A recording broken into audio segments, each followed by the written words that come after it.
the third Chronicle.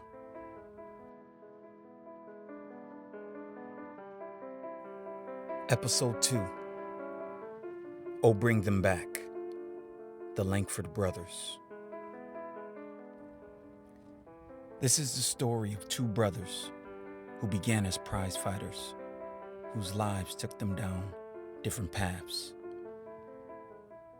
One brother becoming one of the most feared and accomplished boxers ever to step foot in a ring.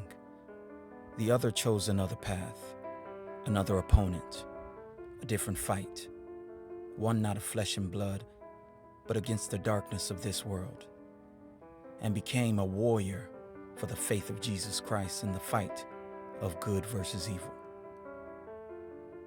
Charles and Sam Langford were born 2 years apart in the small town of Weymouth Falls, Nova Scotia, to Robert and Charlotte Langford. Growing up in the small town of Weymouth Falls, life was difficult for Charles and Sam, and the constant struggles of farm life bred resilience and toughness. Fighting became a way of escape for the young boys.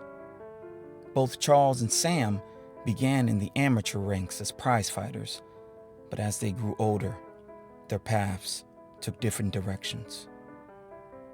We will begin with Sam Langford. Roll the tape. Sam Langford is widely heralded as the greatest fighter nobody knows. Born in 1883 in Weymouth Falls, Nova Scotia, the boxer who became known as the Boston Tar Baby was an unheralded master of the squared circle, defeating a long list of world champions in weight classes spanning from lightweight to heavyweight throughout his career. Langford was denied his opportunity to compete for the world heavyweight crown due to his race.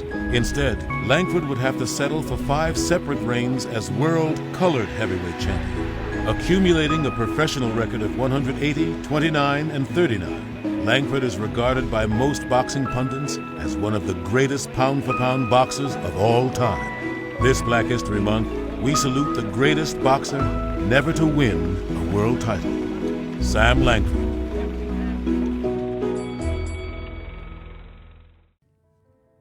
While Sam was making headlines in the sporting world, his brother Charles was embarking on a quieter, yet equally profound journey.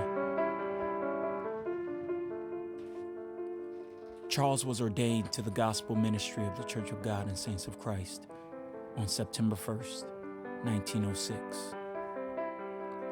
He was in charge of the church in Lancaster, Pennsylvania.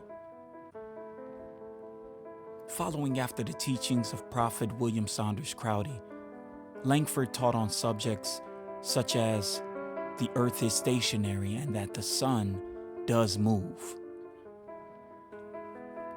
The elder Charles Langford was also in charge of the Church of God and Saints of Christ in Youngstown, Ohio.